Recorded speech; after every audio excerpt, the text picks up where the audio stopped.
குமார் வணக்கம். வணக்கம். ஒரு நல்ல செய்தியோட வந்திருக்கேன். நீங்க வந்திருக்கிறதே நல்ல செய்தி தானே.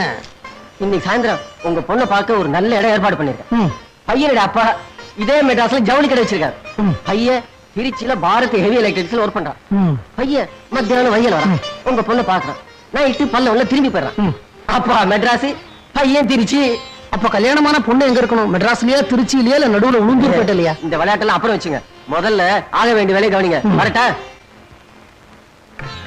கோதாவரி, கோதாவரி, தரகர் வந்தாரு. சரோஜினிய பொண்ணு பாக்குறதுக்கு இன்னைக்கு சாயந்தரம் ஒரு கூட்டம் வரதான். நல்ல வசதியான இடமா, அதனால பலகாரம் எல்லாம் நல்லபடியா தயார் பண்ணணும். இந்த ரசகுல்லா இல்ல ரசகுல்லா, அத கையில எடுத்தா எப்படி ஜீரா டக்கு டக்கு டக்கு டக்குன்னு சுட்டுமோ, அதே மாதிரி நீ பண்ண போற கேசரியில நெய் டக்கு டக்கு டக்கு டக்குன்னு சுட்டணும். அப்புறம் இந்த பாசியில கால வச்சா எப்படி கைன்னு வழுக்குமோ, அதே மாதிரி அந்த கேசரிய வாயில வச்சா கைன்னு வழுக்கிட்டு போய் குடல்ல தான் விழணும்.